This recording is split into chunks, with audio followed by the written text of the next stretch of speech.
ثواني بس، ده سنة 2024 اتضح انها سنة الطروحات كلها من وزارة الاسكان.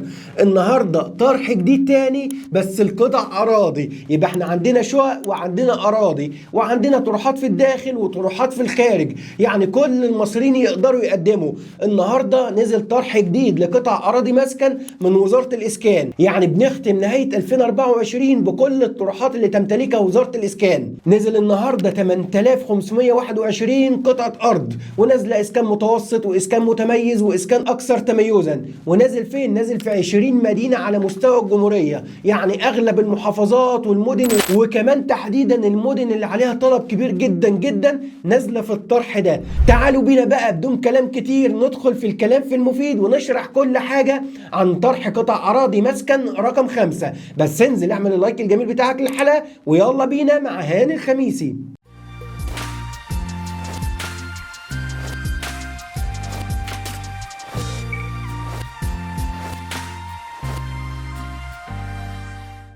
السلام عليكم، يا اهلا ومرحبا بكم. وزاره الاسكان ممتعه المصريين الايام دي، نزلت كل الطروحات اللي عندها، والوزير الجديد ما شاء الله شغال فعلا بافضل واقوى طريقه شفناها لحد دلوقتي على مدار وزاره الاسكان. الطروحات نازله ورا بعضها، يلا بينا بقى نشرحهم كده ونقسمهم نقاط عشان تعرفوا الدنيا رايحه لفين. ايه هو الطرح الجديد بقى مسكن لقطع الاراضي؟ دي فكره جديده تبنتها وزاره الاسكان، انها تحصر قطع الاراضي اللي موجوده في المدن الجديده على مستوى الجمهوريه وتنزلها عن طريق موقع مسكن. وده موقع جديد عملته للموضوع ده، وكمان بتنزل عليه حاليا شقق سكنيه. موقع مسكن ما فيهوش اي اسبقيه، اول يوم زي اخر يوم. بيفتح الموقع لليوم المحدد للطرح، وحضرتك تدخل تعمل حجز مبدئي سواء لقطعه ارض او لشقه سكنيه، وكل الناس زيك كده. وبعد كده الميعاد بيتقفل، وبعد كده ياخدوا الناس دي كلها يعملوا قرعه على قطع الاراضي او الشقق اللي الناس اختارتها. فحضرتك بتختار قطعه وغيرك بيختار قطعه وغيرك بيختار قطعه. القطعه اللي انت اخترتها دي بيفضلوا بينك وبين اللي قبلك بحاجه اسمها اعلى نسبه استكمال، يعني حضرتك تقدر تدفع كام من قطعه الارض دي. بس الكلام ده في قطع الاراضي مش في الشقق، وبناء عليه لو في حد هيكمل مثلا وهيدفع ثمن الارض كاش بيكون اولى من اللي هيدفع 90%، اولى من اللي هيدفع 80%، لان قطع الاراضي دي قطع متبقيات ومتخللات بيتم حصرها، مش طرح جديد من البدايه. فهي جاهزه للترفيه وجاهزه للمباني وجاهزه لكل حاجه، وبيكون استلامها كمان اغلبه فوري. فكده حضرتك الطرح ده هيكون على موقع مسكن مش موقع بنك التعمير والاسكان.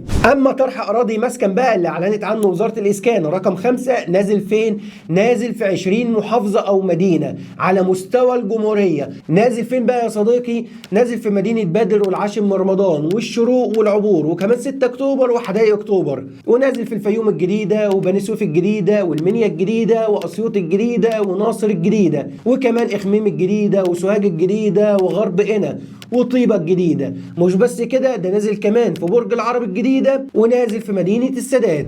بس كل المدن دي مش هيبقى فيها نفس النوعيه، يعني هتلاقي مدن فيها اسكان متميز ومدن تانية فيها اسكان متوسط ومدن ثالثه فيها اسكان اكثر تميزا. طيب يعني ايه بقى اسكان متوسط واسكان متميز واسكان اكثر تميزا في طرح مسكن رقم 5 اللي تم الاعلان عنه رسميا؟ بص يا صديقي، الاسكان المتوسط ده اللي هي المساحات القليله، ممكن تلاقيها 209 متر، 276 متر، 150 متر، لحد مثلا 300 متر في بعض المدن او 400 متر كمان احيانا. ده حضرتك الشريحه الاقل في طروحات الاراضي اللي هي زمان كانت اسكان اجتماعي وتحولت بقت محور اسكان متوسط. فحضرتك بتقدم فيها وبتكون اقل سعرا واقل مساحه، نعلى شويه بالمستوى، وجديه الحجز بتاعتها كانت بتبقى 25000 جنيه، ولكن احنا هنا لسه هنشوف هيزودوها شويه ولا لا في الطرح الجديد. نعلى شويه بالمستوى ندخل على قطع الاراضي المميزه اللي هي ممكن تبقى 400 متر، 500 متر، 600 متر، 700 متر وهكذا. دي كده حضرتك جديه الحجز بتاعتها كانت بتبقى 100000 جنيه في اخر طرح، ودي حضرتك تقدر تبني عليها 8 شقق سكنيه، لان الترخيص بتاعتها برضو بتكون ارضي و3 ادوار، والدور بيتقسم لشقتين. اما الاسكان المتوسط الدور بيتقسم شقه واحده فقط، الا اذا بقى كان في قطعه ارض استثنائيه كبيره في الاسكان المتوسط. وطرح الاسكان المتوسط وطرح الاسكان المتميز يعتبر باعتبار ان حضرتك بتحاسب عليه بالجنيه المصري. اما بقى طرح الاسكان الاكثر تميزا، دي قطع اراضي بتبقى عددها محدود جدا ومساحتها كبيره جدا وبتحاسب عليها الاولويه بالدولار، ولكن ينفع تحاسب عليها بالجنيه بالمصري، بس لو واحد قال انا حاسب عليها بالدولار هو بيكون ليه الاولويه. كل الطروحات دي حضرتك لو الناس تساوت فيها في نسبه السداد بيعملوا بينهم قرعه ويختاروا الفايز بقطعه ارض. طيب تفصيل الحجز بقى ومواعيده هتمشي ازاي؟ بص يا صديقي، الحجز ان شاء الله هيمتد معانا لمده شهرين كاملين، ده الطبيعي بتاع موقع مسكن. هيبدا من يوم 7/11/2024 وهيمتد معانا لحد يوم كام؟ 5/1/2026. الطرح ده هيكون على موقع مسكن اللي هو ما فيهوش اي اسبقيه. اول يوم في التقديم زي اخر يوم، انت حضرتك بتدخل على الموقع وبتسجل حساب وبتختار قطعه ارض معينه وبتعمل عليها حجز مبدئي. الحجز المبدئي ده حضرتك بتقول فيه انا هسدد كام من اجمالي ثمن قطعه الارض. يعني حضرتك لما بتيجي تحجز قطعه الارض دي بتقول انا هسددها كاش ولا هسددها بالقسط، يعني ده متاح وده متاح، ولكن انا بنصحك انك تدخل تسدد كاش، لان كل الاراضي دي بيدخلوا عليها كاش، وبالتالي لو انت عملت نسبه استكمال فرصتك بتبقى ضعيفه انك تدخل القرعه. والكلام ده انا بتكلم عن القاهره والجيزه تحديدا، لان بيكون عليها اقبال كبير جدا، وبرده في بعض المحافظات كذلك الامر.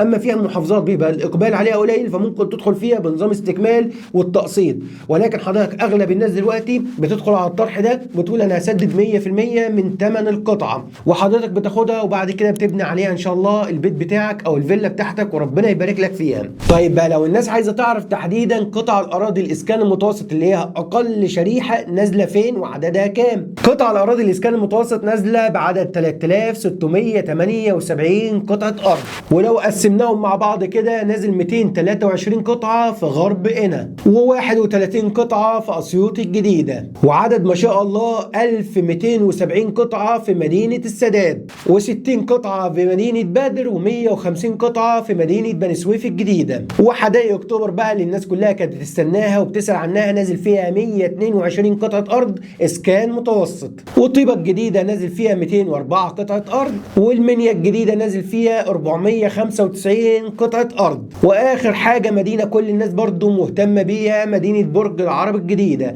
نازل فيها عدد محترم جدا 1123 قطعه ارض اسكان متوسط.